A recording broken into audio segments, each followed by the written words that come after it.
অর্থনীতির বহুমাত্রিক চ্যালেঞ্জ। চলতি 2025-26 অর্থবছরের সামষ্টিক অর্থনীতির গতি প্রকৃতি নিয়ে সংবাদ সম্মেলন করে centre for policy dialogue CPD.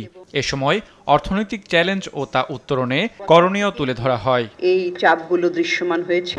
মূল প্রবন্ধে সিপিডির নির্বাহী পরিচালক ফাহমিদা খাতুন বলেন, সাম্প্রতিক সময়ে অর্থনীতির কিছু সূচকে স্বস্তির আভাস মিললেও তা স্থায়ী নয়। কাঠামোগত দুর্বলতা এখনো রয়ে গেছে। আমাদের নিজেদের যে প্রাতিষ্ঠানিক দুর্বলতা, আইন এবং বিধি বাস্তবায়নের ঘাটতি, সংস্কার ইত্যাদিতে ঘাটতি এবং জবাবদিহিতার অভাব, এই সমস্ত কারণও এটার সাথে যুক্ত হয়েছে। তবে কিছু কিছু সূচকে আমরা পরবর্তীতে আলোচনা করব, কিছু কিছু সূচকে আমরা সাময়িক একটা স্বস্তি দেখছি, সবগুলোতে না।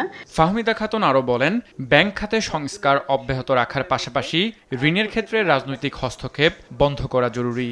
ঋণ খেলাপির পরিমাণ বাড়িয়ে দিচ্ছে কিনা কিংবা মূলধন অবক্ষয়ের দিকে যাচ্ছে কিনা সেই ব্যাপারে কিন্তু, এবং ঝুঁকিটা কতখানি বাড়ছে কিনা, এগুলো কিন্তু খুবই পুঙ্খানুপুঙ্খভাবে তদারকির মধ্যে না রাখলে আসলে আমাদের ব্যাংকিং খাতের শৃঙ্খলাটা আসলে এটার উপরে আঘাত আসতে পারে।